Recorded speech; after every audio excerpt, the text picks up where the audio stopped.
오늘 우리에게 주시는 하나님의 말씀 함께 보도록 하겠습니다. 요한복음 14장 22절로 24절까지 말씀인데요. 짧으니까 우리 함께 합독을 좀 하도록 하겠습니다. 22절로 24절. 가롯인 아닌 유다가 이르되 주여 어찌하여 자기를 우리에게는 나타내시고 세상에는 아니하려 하시나이까. 예수께서 대답하여 이르시되 사람이 나를 사랑하면 내 말을 지키리니 내 아버지께서 그를 사랑하실 것이요 우리가 그에게 가서 거처를 그와 함께 하리라. 나를 사랑하지 아니하는 자는 내 말을 지키지 아니하나니 너희가 듣는 말은 내 말이 아니요 나를 보내신 아버지의 말씀이니라. 아멘. 아버지의 말씀이라고 우리가 성경을 기록하고 있습니다. 여러분, 참 삶이라는 게 쉽지 않죠. 그럼에도 불구하고 이 세상을 바라보면서 늘 하나님께 주시는 그 귀한 손길을 깨달아 아시길 바랍니다. 하나님은 늘 우리를 지켜보시고 계시고 돌보시고 계시다는 사실을 잘 잊지 말고 그 말씀 꼭 붙잡고 살아가시면 좋을 것 같습니다. 오늘 말씀에는 한 제자가 등장합니다. 이 제자는 가롯이 아닌 유다예요. 다데오라고 하는 유다인데 우리가 잘 아는 유다서를 쓴 사람입니다. 야고보의 형제인데 이 유다가 등장하는데 이 제자는 오늘 살아가는 우리 성도들이 가지는 의문과 질문 중에 중요한 한 가지를 던집니다. 22절 한 번 더 보겠습니다. 가롯인 아닌 유다가 이르되 주여 어찌하여 자기를 우리에게는 나타내시고 세상에는 아니하려 하시나이까. 다데오라고 하는 유다가 이렇게 말을 합니다. 주님, 왜 주님은 우리에게는 자신에 대해서 나타내시고, 이 나타내시고라는 단어가 엠프하니조라는 단어인데요. 이게 이제 알리시다, 발표하다, 고소하다 이런 뜻입니다. 세상에는 이 코스모스에는 아니하시려 합니까? 라고 하는 겁니다. 이걸 좀 쉽게 설명하면 예수님 왜 당신 자신의 모습, 그 사명, 그 뜻을 우리에게만 알리시고 이 세상, 우리가 살아가는 이 세상에는 왜 안 하십니까? 라고 하는 겁니다. 그럼 예수님께서 이렇게 대답을 하셔야 돼요.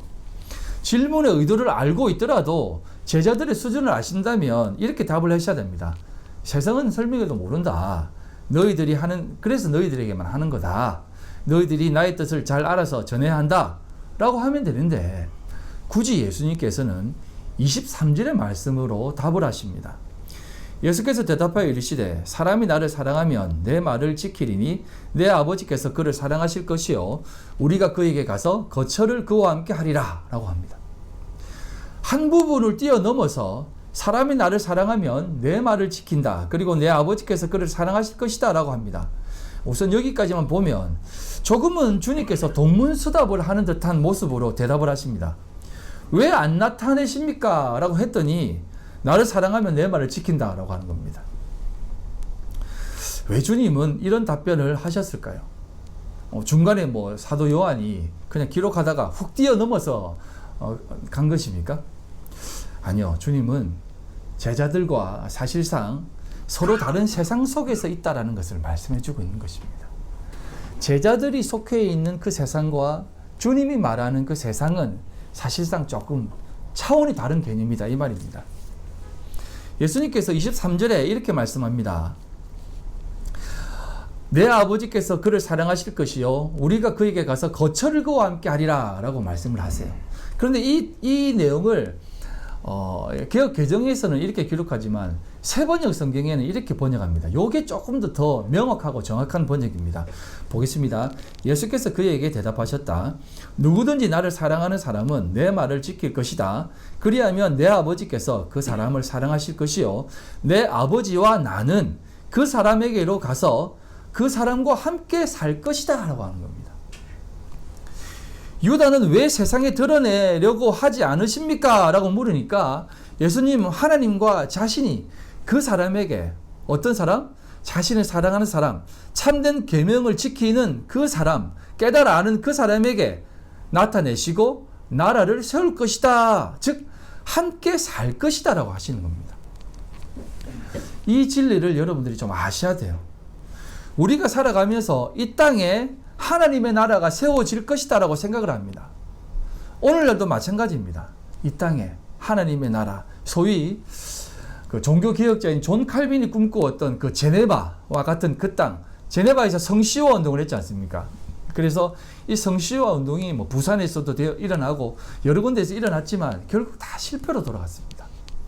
성시효 운동이 어떤 운동이냐면 부산 도시 전체를 거룩한 도시로 만들겠다는 계획입니다. 그래서 뭐 시장도 기독교인으로 만들고 구청장도 기독교인으로 세우고 뭐 이렇게 시에서 일하는 사람들을 기독교인으로 많이 심으려고 이렇게 작업을 많이 했습니다.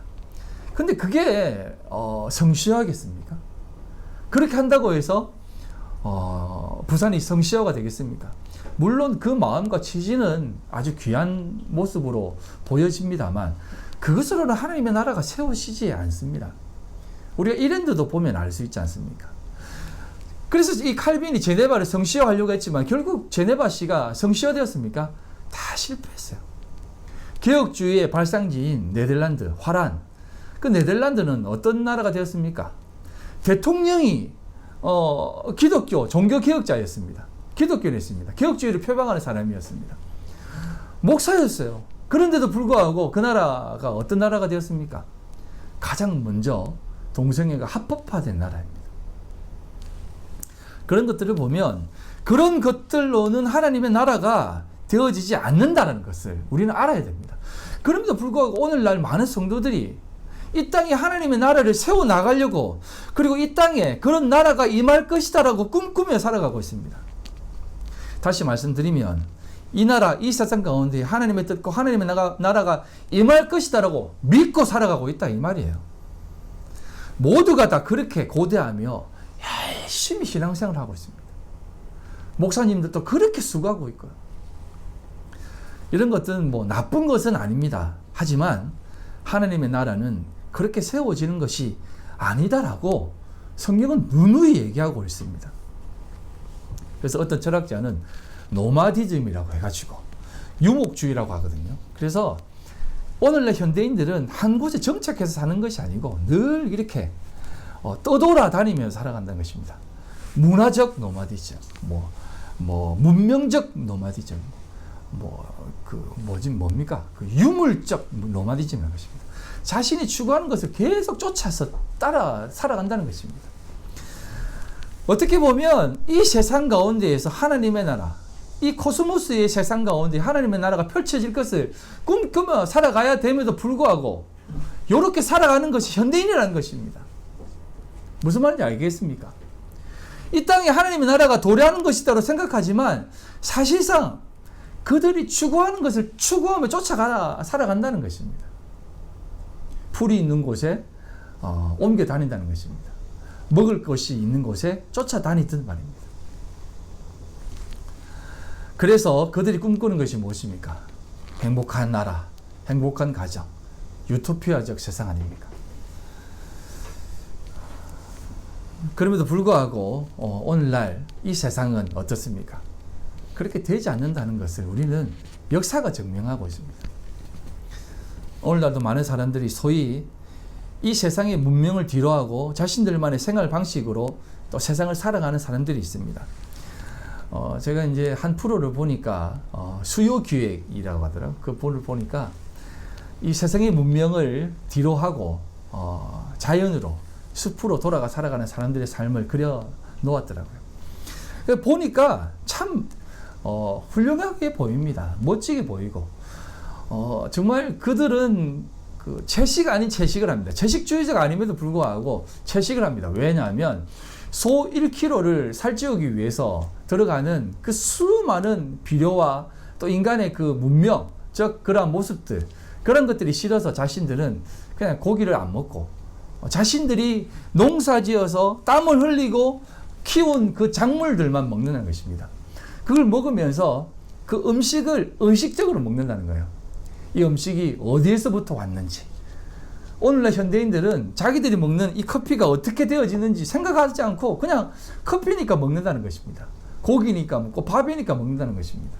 그래서 자신들은 그렇게 살고 싶지 않다는 것입니다. 자신들이 먹는 음식이 어디에서 왔으며 어떻게 땀을 흘리며 생겨났는지를 알면서 먹는다는 것입니다. 그래서 한 그 창업 그 땅을 만든 사람이 학자더라고요. 뭐 이름은 굳이 뭐 말할 필요는 없는데 그 사람이 이런 얘기를 하더라고요. 자기는 아침부터 내내 이 나무를 자르고 있다. 사실상 이 나무는 그냥 사람들이 버려놓은 아무 쓸모없는 나무다. 하지만 나는 이 나무를 오전 내내 쓸면서 기쁨을 누리고 있다.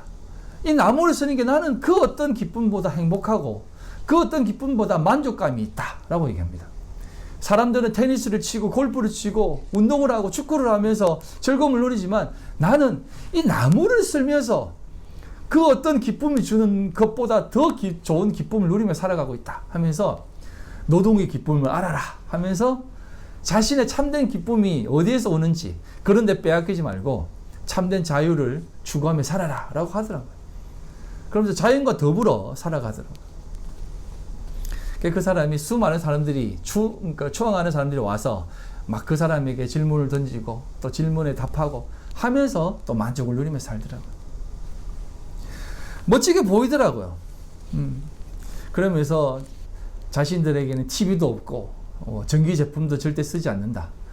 꼭 쓰는 것은 불 들어오는 전등불만 쓰고 있다.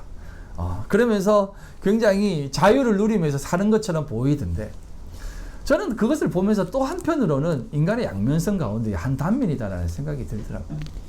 결국은 그들이 추구하는 대로 또 추구하며 살아가는 것입니다. 문명이 싫어서 자연으로 돌아간 건 아닙니까?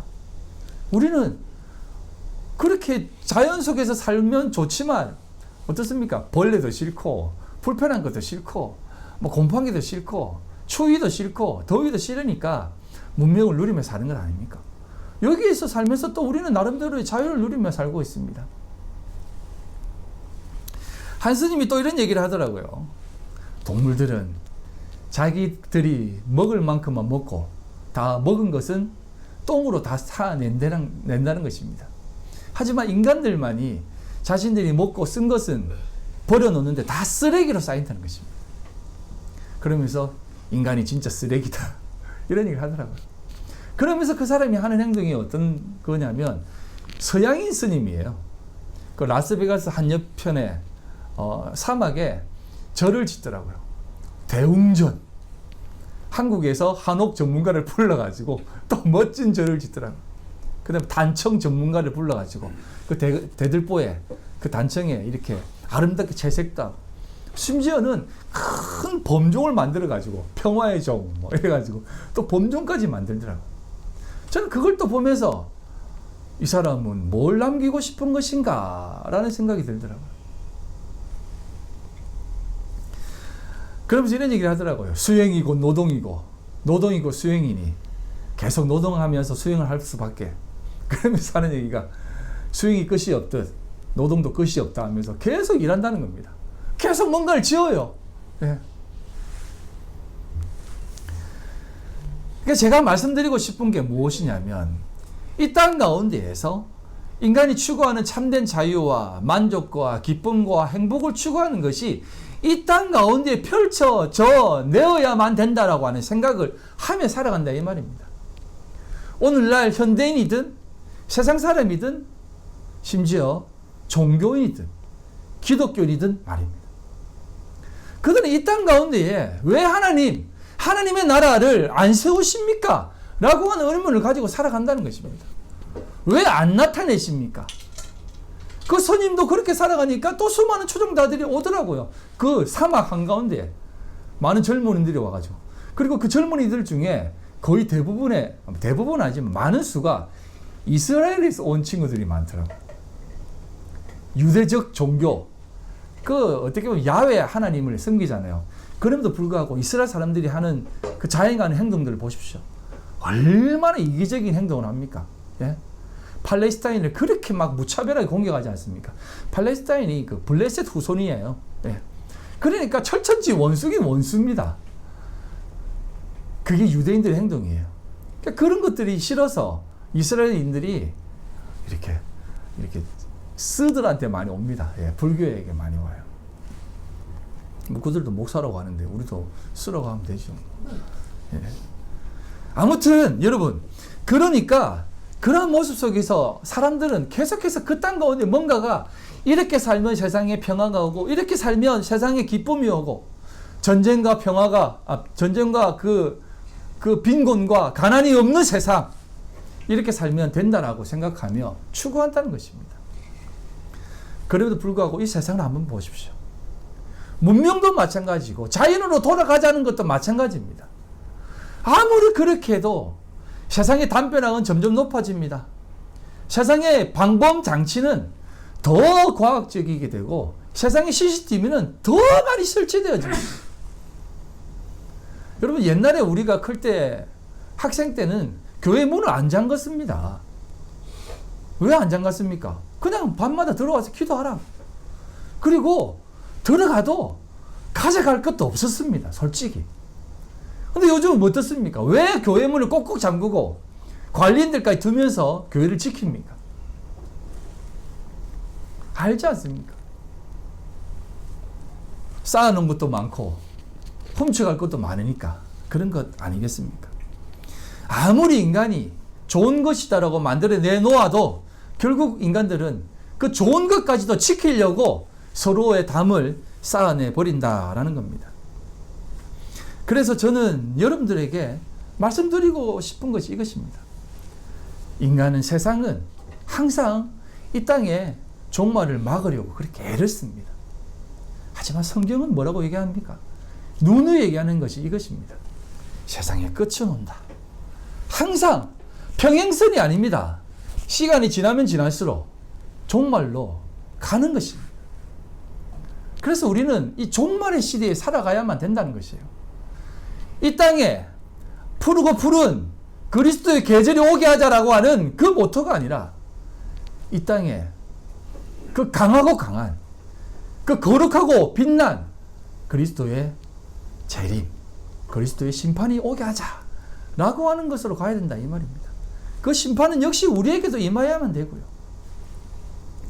그래서 이 땅 가운데 살아가는 것은 어떻게 하면 이 땅을 더 예쁘고 훌륭하고 잘 만들어가며 거룩한 하나님의 나라를 세워야 되는가라는 것이 아니라 하나님이 내 안에 오셔서 내 안에 거처로 삼아 어떻게 내가 거룩한 나라, 성전이 되어져 가야만 되는가라고 하는 그 고민 속에서 하나님의 나라가 되어 하나님 앞으로 더 가까이 나가는 것입니다. 알지 않습니까? 하나님과 죄는 가까이 할 수 없다고. 우리 하나님을 더 가까이 하기 위해서는 우리 안에 있는 이 죄악을 점점 더 떨어져 내어야 됩니다. 그게 육체의 소욕 아닙니까? 그렇다고 제가 여러분들의 금욕주의적 삶을 살려고 하는 거 아닙니다. 우리의 육체가 이것밖에 안 되는구나라고 하는 그 고백, 하나님 앞에 이 고백이 드려질 때 네가 아는구나 라고 하면서 하나님이 그 가운데 들어가 주신다는 겁니다. 나를 정말 의지하는 존재구나, 나를 필요로 하는 존재구나, 그래 그런 자니 내가 들어가지 라고 하시면서 하나님이 임한다는 것입니다. 뭐 그렇다고 제가 내 자신을 쳐서 죽여야지, 내 탓이요 이것을 하라는 것 또한 아닙니다. 배워나가는 것입니다. 이 땅을 살면서 이 세상이 추구하는 삶을 그대로 배워나가는 겁니다. 더 높은 곳에도 가세요 여러분. 돈도 좀 많이 좀 벌어보세요. 예? 정말 누구보다도 더 아름다움을 추구해 보세요. 그 속에서 이것이 주는 만족이 참 만족이 아니구나, 이것이 주는 기쁨이 참된 기쁨이 아니구나 라고 하는 자리로 나가라는 것입니다. 그렇다고 제가 여러분 이런 생각을 하지 마십시오. 연예인들이나 재벌 이런 사람들이 그렇게 돈 많아도 그렇게 누려도 막 뛰어내리고 막 안 좋은 행동을 하지 않습니까? 그러니까 그걸 보면서 그래 아무리 많이 가져도 뭐 소용없네, 나는 뭐 그래도 저 사람들보다 낫네, 그런 어떤 비교 급부적으로 생각하지 말라는 겁니다.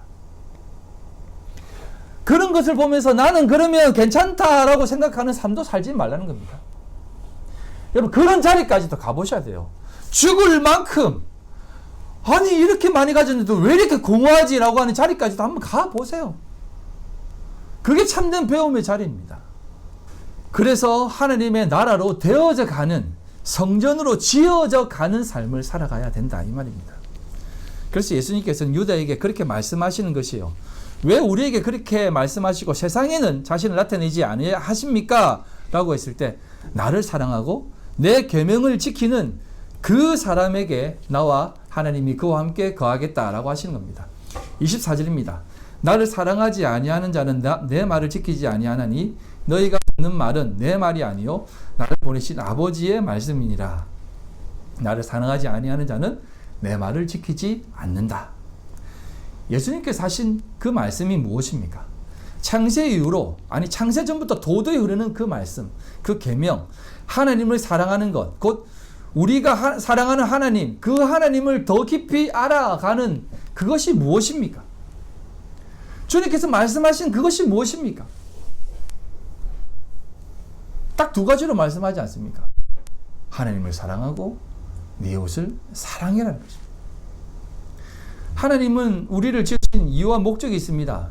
그것은 정말로 하나님이 옳은 분이시고 선하신 분이시다라고 하는 것을 깨닫기를 원하는 겁니다. 지난번에도 한번 말씀을 드렸지만 우리가 하나님을 사랑합니다. 하나님을 정말 사랑합니다. 사모합니다라고 하지만 여러분 하나님을 얼마나 아세요? 진짜 하나님을 사랑하기는 하세요? 그 하나님 뭐 좋아하세요? 하나님 좋아하는 게 뭡니까? 하나님이 기뻐하는 게 뭡니까? 무엇을 하면 하나님이 기뻐합니까? 하나님이 이 땅 가운데 지금 우리한테 말씀하고 있는 것이 무엇입니까? 어떤 사람은 하나님의 음성을 듣는 법 이래가지고 첫 번째 내 자신의 소욕, 욕심을 가지고 있으면 안 된다. 두 번째 깊은 기도의 임재의 자리에 들어가 있는데 세 번째 이런 얘기를 하는데 그러면 하나님의 음성이 들립니까? 그러면 경주야 네가 들을 준비가 되었구나 하면서 이제 앞으로는 더 하나님이 돈을 부어줄 테니까 그 돈 아름답게 써라 이렇게 하시겠습니까? 여러분 하나님을 진짜 사랑한다라고 하면 이것이 먼저 가장 선행되어져야 됩니다. 하나님은 무조건 옳습니다.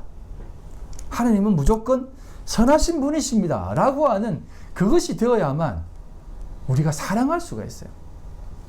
여러분 우리가 누군가가 이 땅 가운데 사랑합니다. 누군가를 사랑하면 어떻습니까? 그 사람이 무슨 행동을 해도 다 좋아요. 나에게 욕을 해도 그 사람을 알기 때문에 사랑할 수 있는 겁니다. 안 그래요? 네, 안 그렇습니까? 네. 여러분 연애 때를 생각하세요. 지금 생각하죠. 정말 여러분 그 사람이 아무리 미운 행동을 해도 제가 그 사람을 알기 때문에 사랑한다는 것입니다. 저 사람이 저렇게 행동해도 나는 그 사람을 아니까 사랑하는 것입니다. 여러분 그렇다면 우리가 정말 하나님을 사랑하고 하나님을 그렇게 존경하고 하나님을 사모하는 이유는 하나님 당신이 하는 모든 일은 선이기 때문에 사랑할 수 있는 것입니다. 하나님 당신이 하는 모든 일이 옳은 것이기 때문에 사랑할 수 있는 것입니다. 그래서 하나님이 내가 가장 사랑하는 그 어떤 것도 다 빼앗아 가더라도 그것을 행하시는 분이 하나님이시기 때문에 저는 하나님을 사랑합니다 라고 고백할 수 있어야 된다는 것이에요. 저희 어머님이 생전 안 하시던 말씀을 하시더라고요. 전화하시고는 그 말씀을 안 하시다가 손 목사 왜 안 하나 이렇게 하시더라고요. 예? 아버지 그렇게 가신 거 후회 안 해? 제가 한동안 아무 말 안 했습니다. 그래서 그냥 이랬더만 알겠다. 그렇게 열심히 하고 더 열심히 해라 라고 하시더라고요. 우리의 삶의 방향을 이끄시는 분은 하나님이시라고 늘 고백합니다. 또한 하나님은 선하신 분이라고 고백합니다. 그럼에도 불구하고 우리는 언제나 이 세상을 어떻게든 바꾸려고 합니다. 기도도 하고 때도 쓰고 금식까지 하면서 그러면서 이런 얘기까지 합니다. 아무 말도 안 하면 아무 일도 안 일어난다. 하지만 여러분 예수님은 우리에게 이렇게 말씀하십니다.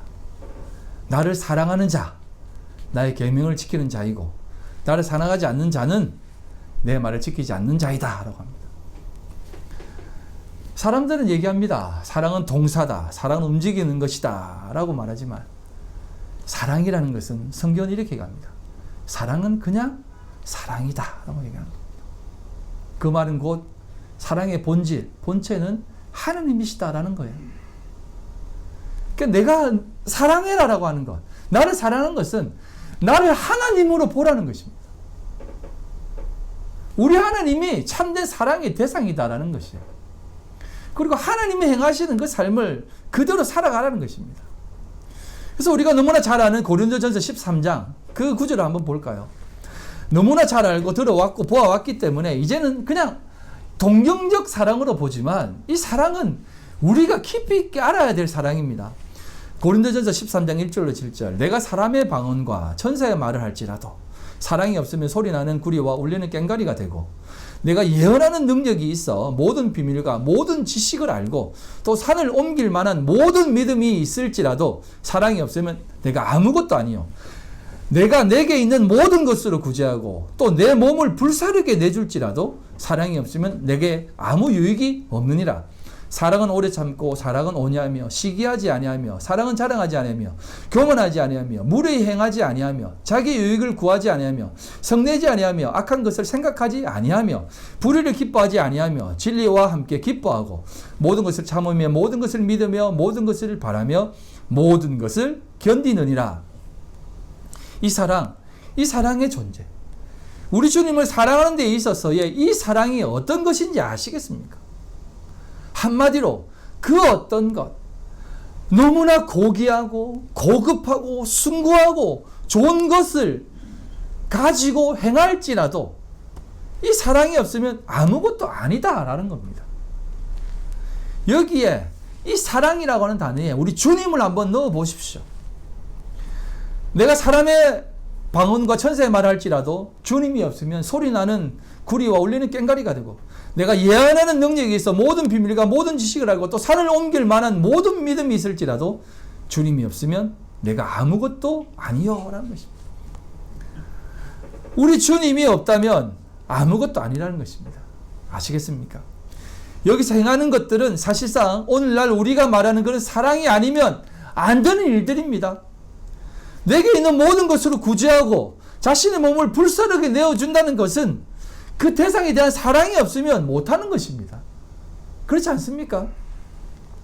그럼에도 불구하고 그게 사랑이 없어도 되는 사람들이 오늘을 살아가는 사람들이다 이 말이에요. 지금도 세계 곳곳에서 이런 일들을 자행하고 있습니다.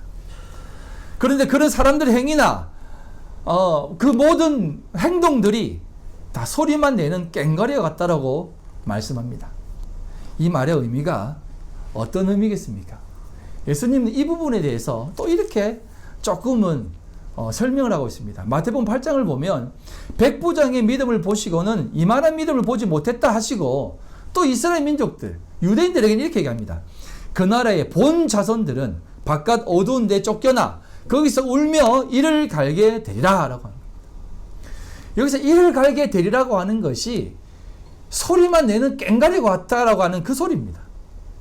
여러분, 이를 간다는 의미가 무엇이겠습니까? 이를 간다는 것은 그 안에 참된 양식이 없을 때 이를 간다는 겁니다. 먹을 것이 없기 때문에 그냥 헛것만 씹고 있는 것입니다. 그거 씹으면 된다라고 생각하고 그거 씹어 돌리고 있는 것이에요. 소리나는 아무 의미 없는 소리나는 꽹과리라는 것입니다. 이 꽹과리라는 단어도 없어요. 그냥 광광광 울려내는 그런 어떤 오목한 것 이런 것입니다. 이빨과 같은 존재라는 것입니다. 거기에 사랑이 없다면 그렇게 이만 갈고 있다는 것입니다. 그래서 주님께서는 이렇게 얘기하는 것입니다. 이 사랑장 앞에 12장 31절에 너희는 더 큰 은사를 사모하라. 내가 또한 가장 좋은 길을 너희에게 보이리라 라고 합니다. 여기 더 큰 은사라가 더 큰이 이 메이존인데 메가스 알죠? 메가. 가장 위대하고 가장 큰 것. 이것을 사모하라는 것입니다. 그리고 이 구절에 가장 먼저 오는 원문으로 보면 가장 먼저 오는 구절이 사모하라는 건데 이게 열망하라. 젤로라고 한다는데 열망하라는 것입니다. 이 사랑을 열망하고 갈구하고 사모하라는 것입니다. 그래서 이 은사, 카리스마, 카리스거든요. 은혜로 주어진 것. 값없이 주는 이 은혜를 더 귀하게 생각하고 더 복되게 생각하라는 것입니다. 오늘날 세상 사람들에게 이 은사를, 사랑의 은사를 얘기하면, 주님의 그 귀하고 복된 것을 설명하면 사람들이 싫어합니다. 그래도 내가 뭔가를 해야지. 값없이 받는 거 싫어요. 대가 없이 받는 거 싫어합니다. 그래도 불구하고 너희들에게 준 이 주님의 사랑, 이것을 깊게 새기고 열망하며 사모하라는 것입니다. 그 사랑을 사랑하는 것이다, 이 말입니다. 24절 다시 한번 보겠습니다. 나를 사랑하지 아니하는 자는 내 말을 지키지 아니하나니 너희가 듣는 말은 내 말이 아니요 나를 보내신 아버지의 말씀이다 라는 겁니다. 제자들은 예수님을 사랑한다 생각하고 쫓고 있습니다. 사실이 그렇지 않습니까? 표면적으로도 예수님을 사실상 메시아라고 생각하고 쫓았습니다. 그런데 예수님은 나를 사랑하지 않는 자는 내 말을 지키지 않는다라고 얘기합니다. 예수님은 지금까지 어떤 말씀을 하고 있었습니까? 사실상 오늘날 성도라는 많은 사람들은 예수님의 말씀을 진짜 정말로 지키지 않고 있어요. 지키는 사람이 누가 있습니까? 자, 그럼 조금만 더 세부적으로 들어가겠습니다. 예수님께서 이 땅에 오셔서 태어나자마자 가장 먼저 하신 말씀, 행동적 부분으로 얘기하겠습니다. 무엇입니까? 태어나자마자 예수님은 애굽으로 갔습니다. 애굽으로 가가지고 그곳에서 죄인의 자리로 예수님이 먼저 가셨어요. 그리고 30이 되셔서 예수님은 오십니다. 그리고 나서 가장 먼저 하신 말씀이 무엇입니까? 물론 그 전에 어릴 때 와가지고 제사 드리기도 했지만 예수님이 30이 되어서 제사장으로 선지자로 오셔서 가장 먼저 하신 말씀이 뭐냐면 세례 요한에게 나 세례 베풀어라 라고 합니다. 근데 세례 요한은 어떻게 합니까?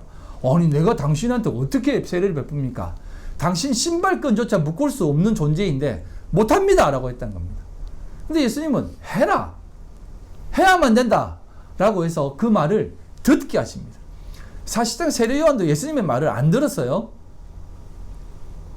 그리고 나서 예수님께서 어디로 이끌림 받습니까? 세례를 받으시고 예수님은 광야로 이끌림 받습니다.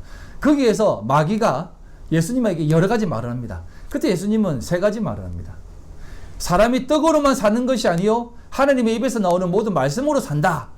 그리고 두 번째, 내 하나님만을 경배해라. 내 하나님을 시험하지 말라. 이렇게 세 가지를 말합니다. 하나님 시험하지 말고 하나님만을 경배해야만 된다라고 말씀합니다. 그리고 나서 예수님이 공생애를 시작하십니다. 그런데 제자들은 어떻습니까? 그리고 예수님을 따르는 사람들은 어떻습니까? 오병이어 기적을 베풉니다. 수많은 사람들이 그곳에 모인 이유가 무엇입니까? 오병이의 그 기적 보고 떡을 먹고 배부른 까닭이다. 너희들이 나를 쫓는 이유는 전부 다 예수님을 쫓을 때 떡을 먹고 배부른 까닭으로 쫓았다는 것입니다. 사람이 떡으로만 사는 것이 아니고 하나님 말씀으로 사는 것이다라고 말씀했음에도 불구하고 그들은 떡을 먹기 위해서 쫓았다는 것입니다. 그리고 또 제자들, 유대인들이 예수님에게 요구하는 것이 무엇입니까? 네가 그렇게 하는 이유가 뭐냐? 근거를 대봐라. 이적을 보여봐라. 하면서 막 그렇게 이적을 베풀기로 했습니다. 그래서 예수님께서는 제자들을 바라보시며 병자들을 바라보시며 민망히 여기시고 그들을 고치시고 이적을 베푸십니다. 근데 가장 기본적인 게 뭐냐면 하나님 시험하지 말라는 것입니다. 유대인들이 너 근거 대봐라 라고 했을 때 네가 진짜 하나님 아들이면 근거를 대봐라 했을 때 예수님이 뭐라고 얘기합니까? 요나의 표적밖에 너희들에게 보일 표적 없다. 그게 예수님의 말씀이에요. 그리고 어떻습니까? 나에게 경배해라. 이 세상 모든 거 다 줄게 라고 했을 때 제자들이 요구하는 게 무엇입니까? 마지막 만찬의 그 자리에서 왜 이 세상에 안 나타내십니까? 이 세상 가운데 왕으로 왜 군림하시지 않습니까? 예수님 당신이 이곳에 오셔서 왕으로 군림하셔야지요. 마지막 죽는 순간까지도 예수님은 베드로는 칼을 끄집어내가지고 말과 귀를 자르면서 예수님의 죽음을 막으러 했습니다. 예수님 뭐라고 하십니까? 말과 귀를 붙여주면서 베드로야 칼을 바로 도로 집어넣어라. 칼로서 시작한 자는 칼로서 망한다. 내가 지금 천군천사 불러가지고 지금 여기에 내가 이 일 처리를 못한다고 생각해. 이 세상 뭔 전복시킨다고 생각해. 내 나라는 그런 나라가 아니야, 베드로야. 우리가 취하고 얻는 나라는 그런 나라가 아니야. 그런 세상 얻기 위해서 내가 온 것이 아니야. 라고 하시면서 예수님은 죽으시면서까지 하나님만을 경배하고 하나님을 섬기는, 하나님만을 예배하는 그런 참된 성도로서의 삶을 말씀하시며 행동으로 말씀해 주셨다는 겁니다. 그러면서 불구하고 제자들은 끝까지 그것만을 추구해 살아갔다는 것입니다. 오늘날 우리들의 삶이 이러한 삶이다 이 말이에요. 오늘도 교회를 세워나가고 교회 안에서 이루어지는 그 자태를 보면 여러분 어떤 생각이 드십니까? 그런 생각이 들지 않습니까? 그래서 예수님께서는 제자들에게 그런 세 가지 말씀을 하시고 나오셔서 가장 먼저 누가복음의 4장에는 이렇게 기록하고 있습니다. 가장 먼저 하신 말씀이 이 내용입니다. 이사야서 내용을 딱 들어서 얘기하십니다. 누가복음 4장 17절로 19절 선지자 이사야의 글을 들이거늘 책을 펴서 이렇게 기록된 데를 찾으시니 곧 주의 성령이 내게 임하셨으니 이는 가난한 자에게 복음을 전하게 하시려고 내게 기름을 부으사 나를 보내사 포로된 자에게 자유를 눈먼 자에게 다시 보게 함을 전파하며 눌린 자를 자유롭게 하고 주의 은혜의 해를 전파하게 하려 하심이라 하였더라라는 겁니다. 주의 성령이 내게 임하셨으니 가난한 자에게, 이 가난한 자라는 말이 푸토코스라고 해서 심령이 가난하다라고 하는 자, 절대적 가난한, 혼자는 서는 아무것도 할 수 없는 그 가난한 자를 얘기합니다. 요즘처럼 노숙자들 얘기하는 게 아니에요. 요즘 노숙자들 나름 삶을 영위하며 삽니다. 예? 사회는 그런 자를 그냥 보고 있지 않아요. 어떻게든 도와주려고 하는 사람들이 꼭 있습니다. 그런 자들을 얘기하는 거 아닙니다. 완전히 가난한 자, 절대적 가난한 자의 가난의 소유자, 그리고 또 눈먼 자, 그리고 내게 기름을 부으시기 위해서 오셨다는 겁니다. 이게 이제 그리스도 예수를 상징하는 개념이죠. 기름 부음 받은 자. 그래서 어떻게 합니까? 포로된 자에게 자유를, 눈먼 자에게 다시 보게 함을, 눌린 자에게 자유롭게 하기 위해서 이렇게 오셨다는 것입니다. 자, 제가 여러분들에게 정말 한번 묻고 싶은 게 있습니다. 오늘날 이 세상을 살아가는 성도들에게 있어서 정말 진짜 성도들이 포로되어져 있는 곳이 어디라고 생각하십니까? 정말 성도가 어디에 사로잡혀 살아가고 있습니까? 저는요, 단언하건대 이 세상에 포로된 사람 아니에요. 저는 단언하건대 교회의 포로가 되어 있어요. 오늘 수많은 성도들이 교회의 포로가 되어 있어요. 진짜로. 한번 보십시오. 교회 생활하는 사람들 한번 보십시오. 그냥 교회의 포로가 되어 살아가고 있어요. 그 율법주의, 그 어떤 그 말씀을 지켜야 된다라고 하는 그 알량한 그 지킴주의에 포로가 되어가지고 나오지도 못하고 또 들어가지도 못하는 것입니다. 조금 설명을 드리겠습니다. 오늘날 많은 교회들이 여러 가지 문제점을 가지고 있는데 그 문제들 중에 대표적인 문제가 뭡니까? 이거 쉽게 생각하지 마세요. 가장 대표적인 문제가 재정 문제입니다. 교회가 재정이 많아지면 목사가 일단은 그 재정에 욕심을 부립니다. 그러다 보면 옆에서 제재를 갑니다. 그런 목사들은 그 재정을 자기 마음대로 하고 싶어서 제재를 가하는 사람들을 쳐내기 시작합니다. 어떻게든 옛날에 저 장로가 그랬대. 저 장로가 이상하게 돈도 띄어먹고 전에 이상한 짓도 많이 했대 하면서 이간질을 시키면서 교회에 발을 못 붙이게 합니다. 그러면 그런 사람들은, 옛날부터 있었던 사람들은 어떻게 합니까? 내가 그동안 여기에 한 것이 얼만데, 내가 그동안 이 교회를 세우는 데 있어서 공헌한 게 얼만데 라고 하면서 또 안 나가려고 그 이상한 목사를 쫓아내려고 또 어떻게든 정치를 해제깁니다. 대부분이에요. 대부분. 전부 다 그렇습니다. 없으면 안 합니다. 그렇게. 나가라고도 하지도 않고 올 사람도 없고. 아무튼 그런데 여러분 이것도 잘 생각하셔야 돼요. 그리고 지금 오늘날 교인들이 살아가는 그 묶여있는 사람들 한번 보십시오. 왜 그런 교회 나가? 우리 교회는 목사님 말씀이 없어. 돈 문제가 아니더라. 그러면 왜 거기에 있어? 그래도 있어야지. 하면서 있는 게 뭡니까? 그래도 교회 떠나면 안 되지. 그래도 뭐 하면 안 되지. 하면서 율법적인 모습, 신앙적인 모습, 관계적인 모습 속에 꽉 묶여가지고 정말 거기에 포로되고 눈멀고 눌려있는 사람이라는 것입니다. 유대인들이 다 그렇게 살고 있다는 겁니다. 정말 그들이 무엇에 종이 되어 있습니까? 목사의 종이 되어 있고 교회의 종이 되어져 있는 것입니다. 유대인들은 그 율법의 종이 되어져 있고 성전의 종이 되어져 있고 모세의 종이 되어져 있다는 것이에요. 못 나와요, 못 나와. 그리고 나가면은 완전 역적 아닙니까? 저도 그런 경험이 있습니다. 야, 그전에는 목사님 이렇게 하다가 조금 담임 목사가 더러움을 지키고 딱 나오니까 인사도 안 하는 거죠. 보도 이렇게 그거 기분 묘하대요, 그거. 오늘날 교회인들이 그렇게 자행하고 있습니다. 교회 잘 다니고 있다가 저는 이 교회에 더 이상 저하고 안 맞습니다. 저는 이 교회에 하나님의 어떤 느낌이 없습니다. 느낄 수 없습니다. 나오면 그때부터 이 사람은 역적이 됩니다. 그래서 어쩔 수 없이 다시 그 포로로 씩 들어가가지고 부추와 마늘 먹으려고 또 들어가는 겁니다. 쇠창살로 갇혀있는 사실상 종이고 정말 그렇게 갇혀있는 종과 같은 자다 이 말입니다. 애굽의 종과 같은 자. 그럼에도 불구하고 그들은 자신들은 우리는 종이 아니다. 아니야, 우리 자유롭게 신앙생활 해 하고 있다라고 속고 있는 것입니다. 그래서 예수님께서 거기서 제발 좀 나와. 왜 거기 있는 거야? 나와! 라고 하는 것입니다. 그럼에도 불구하고 그들은 그들에게 묶여있는 거기에 못 나오고 그냥 종으로 살아가고 있는 것입니다. 그래서 요한복음 8장 31절에 36절에 이렇게 얘기합니다. 그러므로 예수께서 자기를 믿는 유대인들에게 이르시되 너희가 내 말에 거하면 참으로 내 제자가 되고 진리를 알지니 진리가 너희를 자유롭게 하리라 라고 합니다.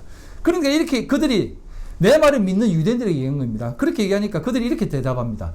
우리가 아브라함의 자손이라 남의 종이 된 적이 없거늘 어찌하여 우리가 자유롭게 되리라 하느냐. 예수께서 대답하시되 진실로 진실로 너희에게 이르노니 죄를 범하는 자마다 죄의 종이라.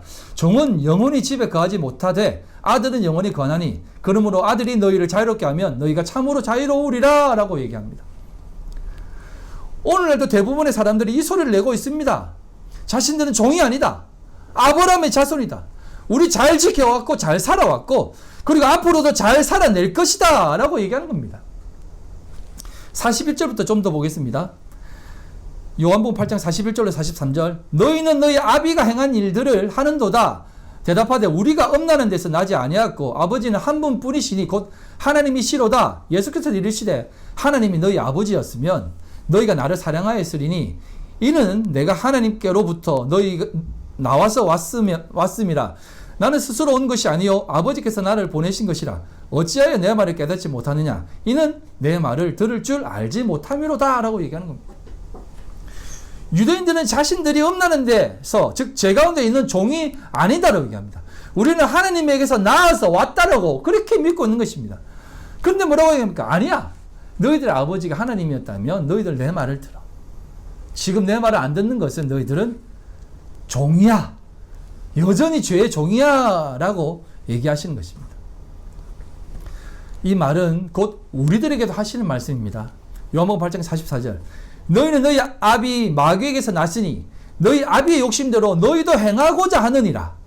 그는 처음부터 살인한 자요 진리가 그 속에 없으므로 진리에 서지 못하고 거짓을 말할 때마다 제 것으로 말하나니 이는 그가 거짓말쟁이요 거짓의 아비가 되었다라고 얘기합니다. 여러분 이게 어떤 의미냐면 요거를 좀 잘 기억하셔야 돼요. 앞에서도 제가 서두에 말했지만 꽃이 흔들립니다. 그러면 그 흔들리면 하나님 왜 흔들립니까? 흔들리지 않게 해주세요 라고 하지만 사실상 꽃을 흔드는 것은 바람이 흔듭니다. 성령이 꽃을 흔드는 것이에요. 민들레 꽃씨를 생각하면 됩니다. 흔들어야만 날아가서 자리하고 제 아는 분이 지금 호박을 키우고 고추를 키우는데 호박 열매가 안 맺힌대. 벌레가 없었어. 이렇게 이 꽃가루가 날려야만 되는데, 옮겨져야만 되는데, 그래서 붓으로 꽃집지가 이렇게 발라진대요. 그래도 한 10개 중에 한두 개만 열매가 맺히더라. 흔들어야만 열매가 맺힌다는 것입니다. 그런데 흔들리면 왜 하나님 흔듭니까? 하나님 없는 겁니까? 그러면서 안 흔들리려고 어디로 들어갑니까? 애굽으로 들어가요. 안 흔들리려고. 여러분, 예수님께서 제자들에게 풍랑이 있는 바다로 몹니다. 지나가자라고 합니다. 풍랑이 일어납니다. 이 세상에 풍랑이 일어나요. 근데 예수님 어떻습니까? 세상의 풍랑 속에 예수님은 배 밑에서 편안하게 주무십니다. 세상의 풍랑이 뭐라고 생각하십니까? 세상의 풍랑은 세상의 수많은 소리들이에요. 세상이 잘된 것들, 못된 것들, 추구하는 것들, 심지어는 안 좋은 것들, 악한 것들, 부조리들, 불합리한 것들, 수많은 요동치는 게 있습니다. 그때 제자들은 그런 것들 보면서 와, 어떻게 이런 세상에 살 수가 있지? 옛날에 우리가 그런 얘기 많이 했죠. 헬조선이라고. 이건 한국에 사는 사람만 하는 얘기입니다. 중국에 사는 사람은 헬조선 같은 소리 하고 있는데 한국에 사는 것을 감사하게 생각하라고 얘기하는데 어떻습니까, 여러분? 그 사람들은 그곳에 있으면서 어떻게 이런 세상에 사느냐 하면서 들고 나서 데모하고 촛불 켜고 심지어 이것까지 막 흔들면서 막 합니다. 제가 그분들의 그 숭고한 마음을 폄하하는 건 아닙니다만 그게 요동치는 겁니다. 세상의 바다에 같이 요동치면서 우리 죽겠어요. 이런 세상에 살면 죽을 것 같아요. 이런 세상 안 됩니다. 하나님 좋은 세상 주세요. 근데 예수님은 어떻습니까? 배 밑에서 편안히 주무십니다. 세상 그 풍랑 속에서도 예수님은 평안히 계십니다. 여러분, 이건 세상과 담사한 삶을 살아가라는 것이 아닙니다. 세상과 담사한 사람도 자연하고 처절하게 싸우고 있습니다. 노동하지 않으면 못 먹는다라고 하는 생각 속에서. 그런 게 아니에요. 그분은 이 세상의 그러한 모든 풍조까지도 사랑하는 것입니다. 그렇게 바람치고 요동치는 것들까지도 사랑하는 것입니다.